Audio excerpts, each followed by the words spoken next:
Vous voulez renforcer votre système immunitaire, améliorer votre humeur et réduire votre risque de maladie chronique? La vitamine D pourrait être votre allié. Découvrez comment cette vitamine miracle peut transformer votre santé, car c'est bien plus qu'une simple vitamine, c'est un élément clé pour vivre une vie plus saine et plus heureuse. Laissez-moi vous expliquer pourquoi dans cette vidéo.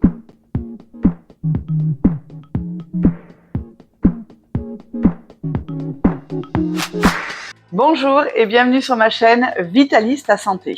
Je suis Marlène, naturopathe et formée en micronutrition. Dans mes vidéos, je vous propose d'en apprendre plus sur la santé au naturel, le bien-être, la vitalité grâce à des conseils en naturopathie et micronutrition. N'hésitez pas à vous abonner à ma chaîne et à activer la petite cloche pour ne manquer aucune de mes vidéos que je vous partage ici chaque semaine. Vous pouvez également me rejoindre sur les réseaux sociaux et pour plus d'informations, je vous laisse découvrir mon site vitalistasante.fr. La vitamine D, également appelée vitamine du soleil, est une substance essentielle à notre organisme. Elle joue un rôle crucial dans de nombreuses fonctions corporelles, notamment pour assurer une minéralisation optimale des os lors de la croissance, mais aussi tout au long de notre vie pour leur renouvellement. Car oui, l'os se renouvelle en permanence. C'est un cycle de formation et destruction de l'os qui est un tissu vivant. L'os spongieux a un taux de renouvellement de 25% par an et l'os cortical, lui, a un renouvellement qui se fait plus lentement de 3 à 4% par an. Donc ne négligeons pas notre squelette tout au long de notre vie. La vitamine D favorise aussi l'absorption donc du calcium et du phosphore qui est essentiel à la formation et au maintien des os. Elle a également un gros rôle dans notre système immunitaire, nous aidant ainsi à nous défendre contre les infections. Des études montrent également qu'il y a un lien entre les niveaux de vitamine D et la santé mentale, donc en lien avec la dépression. La vitamine D a aussi une fonction dans la régulation de la pression artérielle, dans la fonction musculaire et dans la prévention de certaines maladies chroniques. La vitamine D participe aussi à la régulation de diverses hormones dans le corps qui influencent ainsi divers processus physiologiques. Elle participe aussi à la réduction de l'inflammation. Cette vitamine peut aider à moduler les réponses inflammatoires bénéfiques pour la santé en général. La vitamine D est également associée à une réduction des risques du diabète de type 2. Les études ont montré qu'il y avait un lien entre la carence de vitamine D et le diabète de type 2, mais également certaines maladies cardiovasculaires et certains types de cancers. En réalité, la vitamine D a un champ d'action tellement important qu'il est compliqué de tout détailler dans cette vidéo. Concernant la lutte contre le cancer, la vitamine D possède des fonctions physiologiques dont la régulation de la croissance et la différenciation d'une grande partie des cellules normales et malignes. On sait que les cellules cancéreuses possèdent des récepteurs à la vitamine D et que la vitamine D agit sur plus de 200 gènes dont certains sont impliqués dans le développement du cancer. La vitamine D agirait sur 4 mécanismes du cancer, limitant ainsi son développement. Elle agit dans la diminution de la multiplication des cellules cancéreuses, dans la réduction du risque de prolifération de ces cellules en diminuant la vascularisation des cellules cancéreuses, dans l'inhibition de la transformation des cellules précancéreuses en cellules cancéreuses et dans l'induction de la mort de certaines cellules cancéreuses, l'apoptose. L'apoptose, qu'est-ce que c'est? C'est un processus biologique plutôt complexe par lequel une cellule déclenche sa propre mort de manière programmée. On appelle ça la mort cellulaire programmée. C'est un processus essentiel au développement et au bon fonctionnement de tous les organismes multicellulaires. Et cette vitamine, justement, elle favorise l'apoptose et donc la mort des cellules cancéreuses. Les propriétés antinéoplastiques de la vitamine D ont été mises en évidence dans les études in vitro sur des lignées de cellules malignes humaines du sein, de la prostate, du pancréas, du côlon, de la vessie, du col de l'utérus, de la thyroïde, de l'hypophyse, de la peau également, comme le carcinome. Les résultats de ces études indiquent que la vitamine D et ses composés équivalents sont capables de réduire la prolifération cellulaire. Des études ont mis en évidence une réduction du risque de cancer du sein de 27% avec un bon taux de vitamine D. Et d'autres études ont également trouvé une association positive entre un bon taux de vitamine D et une incidence positive sur le cancer colorectal et sa mortalité. Je vais vous mettre en description de la vidéo des liens vers quelques études pour en savoir plus, juste en dessous. Une carence en vitamine D, ça peut entraîner de nombreuses conséquences sur la santé. Cette vitamine qui est vraiment essentielle à notre organisme joue un rôle crucial dans l'absorption du calcium et du phosphore, comme on l'a vu, qui sont des éléments indispensables à la santé des os, ce qui peut donc entraîner des problèmes osseux tels que le rachitisme chez l'enfant, ce sont les os qui se déforment en raison d'une minéralisation insuffisante. L'ostéomalacie chez l'adulte, ce sont les os qui deviennent mous et fragiles et donc augmentent le risque de fracture. On retrouve également l'ostéoporose qui est une carence en vitamine D qui favorise la perte osseuse et augmente également le risque de fracture, notamment chez les personnes âgées.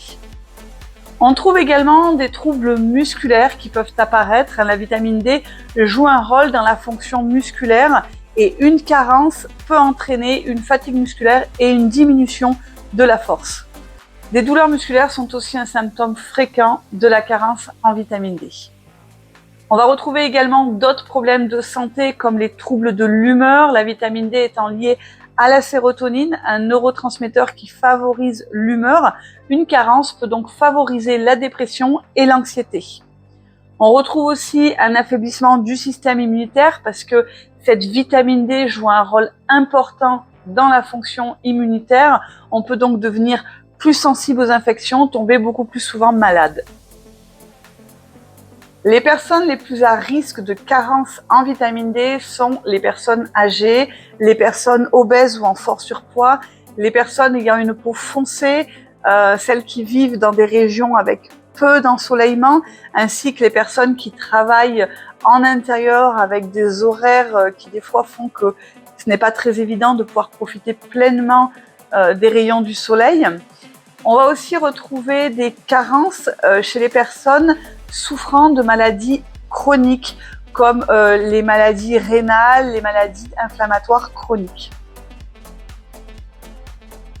Comment avoir ou fabriquer cette fameuse vitamine D? Pour commencer, la principale source de vitamine D, c'est notre peau. Elle la produit lorsqu'elle est exposée aux rayons ultraviolets B, les UVB du soleil. Ce processus qui est essentiel à notre santé agit lorsque les rayons UVB pénètrent dans les couches supérieures de la peau. Ils interagissent alors avec le cholestérol qui lui est présent dans les cellules de l'épiderme. Et c'est sous l'effet des UVB que le cholestérol est ensuite transformé en une forme inactive de vitamine D, appelée prévitamine D3. Et c'est cette prévitamine D3 qui subit ensuite une transformation chimique pour devenir de la vitamine D3 active. Et c'est alors cette forme qui peut être transportée dans le sang, vers le foie ou vers les reins pour être métabolisée. On sait que la synthèse de la vitamine D est plus efficace en été lorsque les rayons du soleil sont plus perpendiculaires à la surface de la Terre. Vous allez retrouver également de la vitamine D dans votre alimentation, mais de façon plus limitée. On va en trouver dans les poissons gras tels que saumon, hareng, sardines, le maquereau également. Il va y en avoir aussi dans les champignons, surtout ceux qui ont été exposés à la lumière UV, comme les champignons sauvages, girolles, cèpes, morilles. On en trouve également dans les produits laitiers enrichis en vitamine D, dans le jaune d'œuf, dans le chocolat noir, si possible 80% minimum, dans les abats, particulièrement le foie, et dans la viande, mais en plus petite quantité quand même. Vous trouverez également de la vitamine D dans l'avocat et son huile végétale, la pomme de terre, le maïs, les carottes, tout ce qui est asperges, navets, céleri, fenouil, il y en a encore beaucoup. Les dattes ou les figues peuvent aussi vous fournir de petites quantités de vitamine D. Alors il faut quand même savoir que la quantité de vitamine D dans les fruits va vraiment dépendre de plusieurs facteurs, particulièrement sur la variété du fruit, la maturité du fruit et aussi les conditions de croissance de ce fruit. Vous retrouvez également une source de vitamine D parmi les agrumes et les baies. Vous en avez nombreux autres fruits et légumes qui possèdent un petit peu de vitamine D, mais en quantité pas vraiment significative pour notre santé. La meilleure source de vitamine D, ça reste quand même le soleil, comme je vous le disais. Il est important de s'exposer au soleil, mais pas n'importe comment.